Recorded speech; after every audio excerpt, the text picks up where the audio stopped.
we will transition now into the next pairing.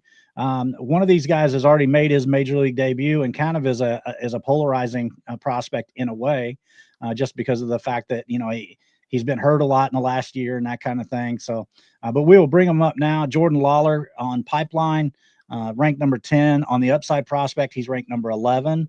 While Marcelo Mayer, another one of those Boston guys, they've just producing like crazy in recent years. But he is ranked number 11 on Pipeline, and the upside prospect has him down at 38.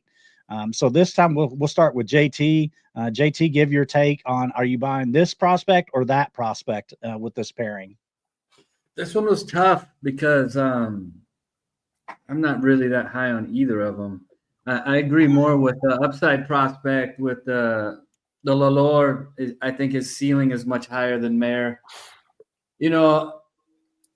Lawlar, he needs to get healthy. He needs to show what he is after his injury. I mean, he came up at such a young age. It's really hard to back too far off of him because the D-backs were throwing him in the majors at 20. I mean, that doesn't happen very often. And usually when it does, the guys end up being pretty special. I mean, the latest are, the Jacksons, the Churio and Holiday. So I went back and forth on this. At first it was Mayer because I thought he was the safer pick.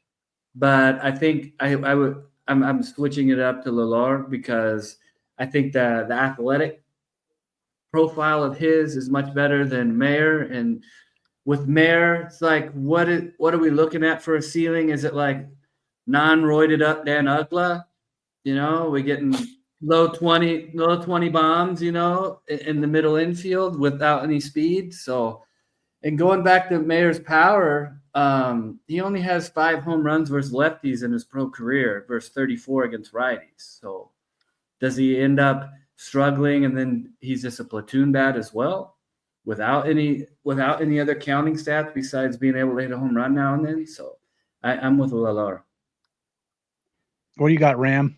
I'm actually going in the same exact direction there, and I'm going to double down on something that's saying that I think with Jordan Lawlar, you're buying the dip, to use that term, because I think one of the things we got to remember in fantasy perspective is that there's a lot of name value and there's a lot of hype on things, and getting a prospect at the right time is just as good as getting a prospect right. I mean, if you get a guy for free, you're killing it, even if he becomes an average player in deep leagues, right? But in more condensed leagues, if you're thinking about, if you just take back a breath and think, who are people talking about? Boston's got a lot behind them right now. Campbell's looking real hot. Roman Anthony, there's a lot of talk, right? So Mayer, just by default, gets that kind of helium behind him where they're like, oh, the Red Sox are going forward. Marcelo's going to be part of that future over there. He'll be at short. Christian's going to be at second. And I think it's harder to purchase Mayer than it would be Lawlar at this time. But if you gave me a choice between the two in fantasy and perhaps in real life too, I'm taking Lawlar because as JT pointed out, there's a difference in upside there in Lawlar. And even if you just break it down to one category, he was talking about ground ball rate for Bazana and Clark. Lawler's probably going to produce a lot more in the stolen base category than Mayer is. And overall, he's just faster, right? So if we're taking guys that are similarly ranked, pretty much a similar bat, Lawler's been moving throughout the minors where he reduces his ground ball rate, puts more balls on the air, and he can run. Give me the guy that'll give me 20-20 or 25-25. Mayer's power doesn't ellipse him in a way that I think that Lawler's going to look bad. I think this is an easy one for me, that even though they're similar in ranking, I'm taking the upside on Lawlar. I think he's going to be the better player. And Mayer may get a little bit more fanfare because of what's going on in Boston, but Lawler's my guy in these two. All right, that's a good take. I think it kind of depends on how we're focusing this as far as like a buying opportunity, and if you were going to try to trade for one of these in a fantasy league. I think that I'd rather go after Jordan Lawlar because I feel like the price is going to be a little better because of some of the stuff that we talked about already about how he debuted so long ago, and might be a little bit of a post hype buying opportunity in that regard. Probably not going to get too much of a discount, but still, I think the buying aspect in a fantasy league would be a cheaper buy than Mayer. Mayer is getting boosted by all the other prospects that have come up from the Red Sox. They've been really producing in recent years. So from the pure baseball perspective, I might lean Mayer. just because of the track record that the organization has kind of built in recent years. So definitely an interesting one, and appreciate your guys' takes on that. We had a couple of chat comments I just wanted to bring up here. Kenny says that we've been waiting on Lawlar forever, it seems. So that kind of reinforces. Yeah, we have been waiting on the Lawlar. Yeah, I think that's the point there. But as JT mentioned, when did he see the majors? Age 20. Right. You know, like, yeah, we're waiting on a guy. But, I mean, you're telling me if he gets it together at 22, I'm thinking there's another 14, 15 years got success there. Right? And even though that he debuted, like, he still had a small sample, too. So it's not like it was, this massive 2-year run or something like that. Correct.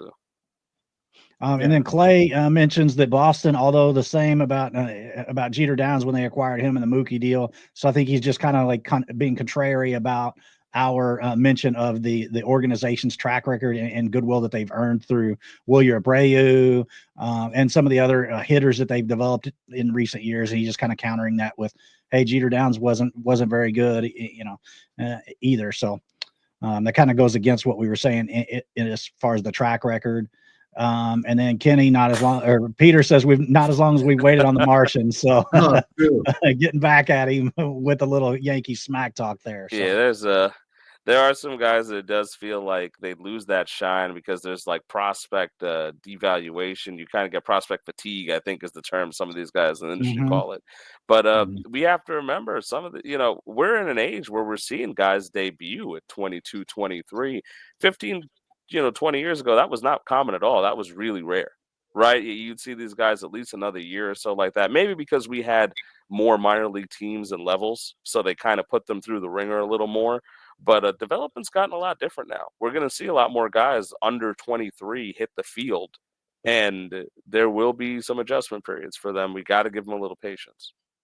Well, and I actually think that we are missing out on a little bit of development with now that they've eliminated that short season A-ball league. The Northwest League is the one I think of the most. As you can see, I got my Salem Kaiser Volcanoes sign and my Salem Kaiser Volcanoes hat on. They were in that Northwest League, which was a short season A-ball. I think that was a good debut spot post draft for some of your, maybe not your first round draft picks, but some of your, second through fourth guys. Those type of guys would debut in the short season A-ball type of league. And then the other type of guy that would start out there was your guys that coming over from the Dominican. A lot of those guys would go straight to short season A and not go to the complex. So I think that there's kind of a little bit of a missing middle ground as far as not having that level. So I do kind of miss that. I think it was good for development of players, but obviously the teams had to cut back a little bit of expense and obviously it was the right thing to do to increase salaries and living conditions and things like that. But I think that the real reason that we saw that level kind of eliminated was a cost savings move more than anything. Yeah, but I agree with you wholeheartedly there. Where when it comes down to, I always wanted, I like more minor league baseball. It's more jobs, more opportunities, more chances for development, and more communities to be involved. Yeah, we talked about this playfully about like the fun names and things like that. But for me, I always think about things in terms of growing the game. And more minor league baseball is good for growing the game, right? Because if you're in a community that doesn't have necessarily a major league team, there are guys that, like David Wright, for example, grew up in Norfolk, loving the Mets because of the Norfolk Tides, which was their AAA team back in the day, right? There's AAA teams can do things for communities. It brings people together. Sometimes the only thing you got in that community is minor league baseball team, right? And so more minor league levels always looked at as a good thing. You want to give them more time because there's such a heavy lens put on everything now. They go in the MLB for, we were talking about just Lawlar for a second. He did not have a big sample size, but some people have already made up their mind on him. And that's kind of a tough one because you get a cup of coffee at age 20. What are you really going to know for sure out of this guy? Because even if he hit like 5 home runs in a week or so, that doesn't mean he's going to be good for the next 15 years. So I'm very anti like the fact that they made it smaller. I agree with you guys in the sense that I'm glad that it did have to. It worked out with better living conditions, better overall treatment. They say better salaries, but I kind of miss having a few more minor league options, and so we're seeing players sped up a little bit, but may not be a good thing. Yeah, and JT, did you have something you wanted to add to that, or? No, not really. I'm okay with guys moving up. I don't have a problem with it. A lot of the minor leagues isn't specs. It's guys who are trying, they're just making a career. This is their job, they're 28, 29, still playing. So I'm okay with them getting paid a little more and, better quality of life for them. I'm okay with it. And then to go back to Lawlar and a small sample size, I mean, Jackson Churio didn't hit the ground running either, but the Brewers stuck with him. Lawlar didn't Yeah. even get as many ABs as Churio did in like his first month. So, there's a lot to see from Lawlar, but he's young. He's worth the risk.